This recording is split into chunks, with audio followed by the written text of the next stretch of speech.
month. And I think in my last video I even said I'm going to be more active, but it didn't happen because, you know, school happens, a lot of things happen. But for this time for sure I will be more likely active because Fanime is coming up, and that in itself is an experience. Like, you'll probably get hauls and con diaries, and I'm really excited.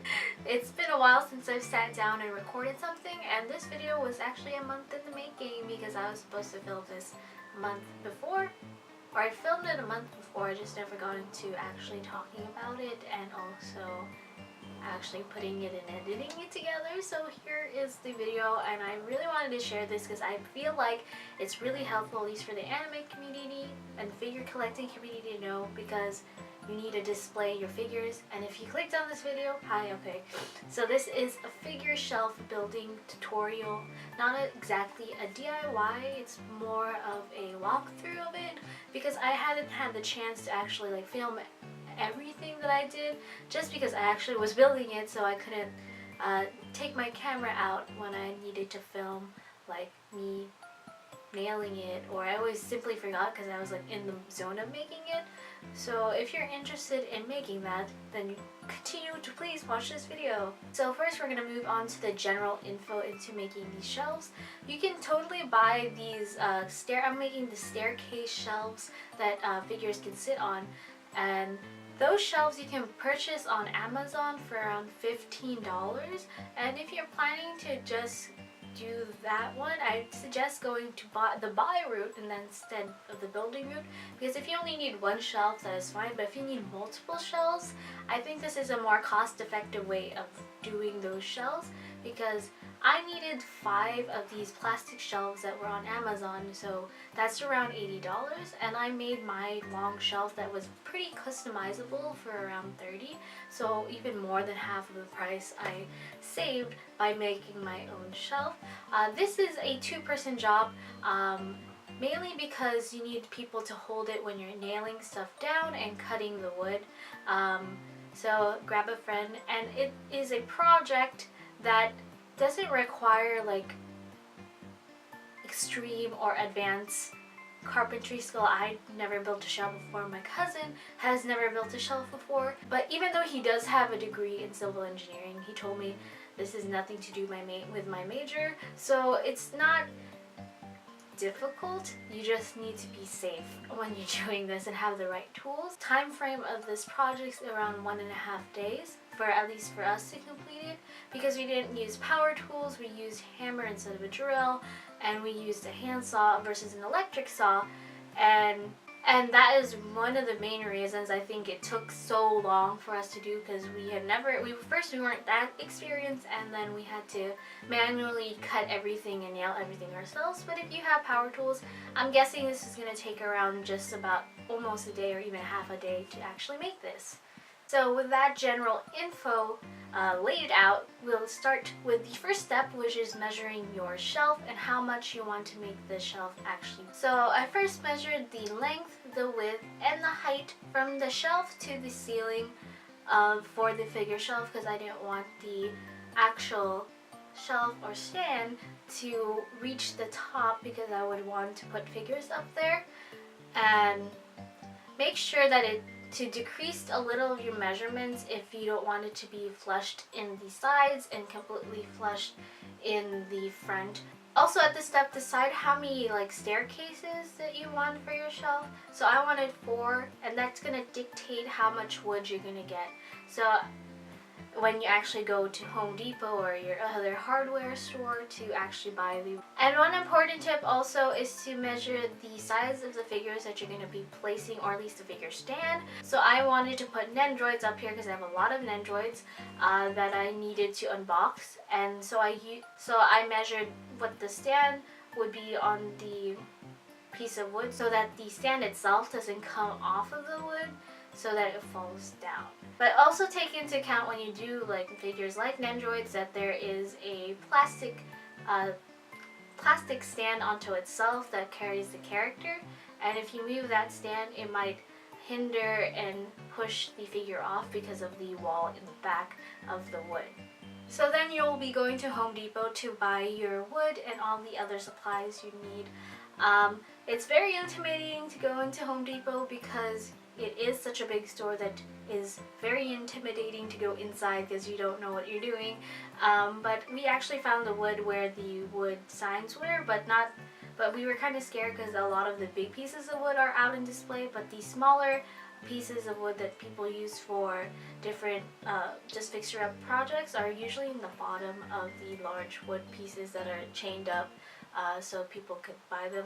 And we decided to get the wood that I picked out. I have pictures of it. I used 7 planks in total to make 4 stairs. Depending on how many stairs you have, that will be either more or less of the plank. And then we got 2 dowels to hold up the stand, and we ended up cutting those 2 dowels into 4 pieces so that each the front and the back have 2 pegs in the front.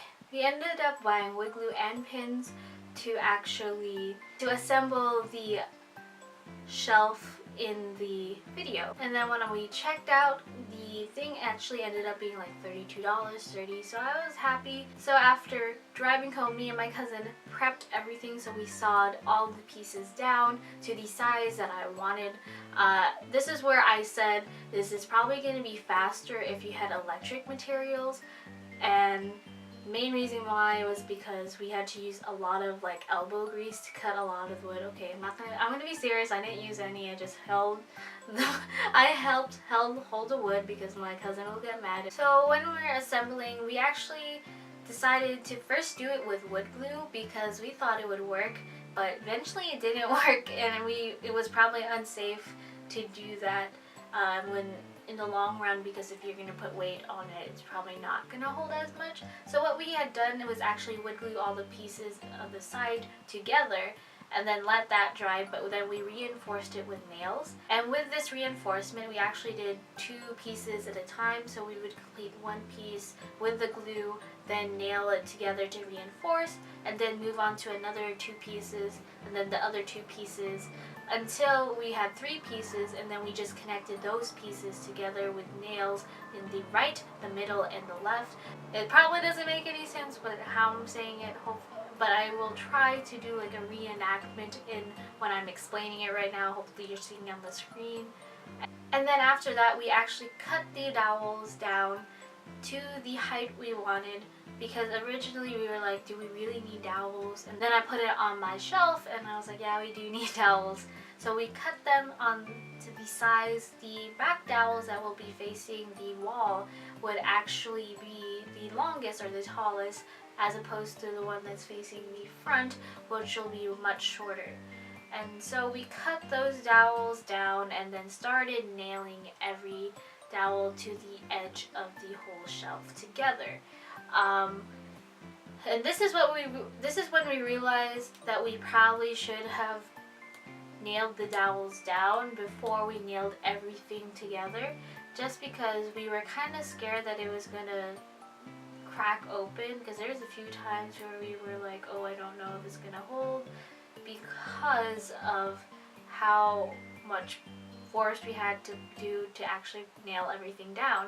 So if you're going to do this project, I would suggest nailing the dowels down to the 2 pieces of wood, then the whole staircase itself, before you actually complete it.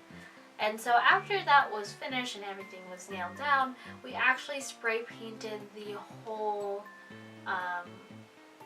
wood piece, because there's a lot of, I was originally just gonna leave it as is and have like, you know, wood grain finish, but by the time we used the hammer, it was a lot of like dirt and like you can see a lot of imperfections. So I decided to spray paint it, and the only spray paint I had was gold and silver since I used all the white.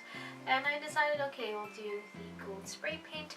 And then I was actually finished, and I did put all my figures up there, and it's looking real nice. And it's been a month since I made this because I've done the video so late in the game. So it has been holding, and it hasn't like, you know, creaked or anything. If I would have to redo anything about the project, I would probably take into account more of the figure stands itself, because I kind of forgot about that white piece that connects the figure to the base, because I completely forgot about it and was just focusing on the base so it doesn't fall off. But if you know the light thing that's connected to the base, then you know if it pushes onto the wall, it can fall off anyways. So I would take an account of that. But for me, I just had to fix the position so that they don't fall off. And yeah, hopefully you found this video helpful and helps you save money if you're planning to go on to figure collecting and you'd rather spend that hard-earned money on actual figures and actual shelving. And it was a fun project for me and my cousin to laugh and talk about. We like talked about jokes and fun stuff because we're gonna head to anime soon. So I hope you enjoyed this video. Hopefully it helps you and you can actually display your figures. And yeah, thank you so much for watching and see you next time. Bye!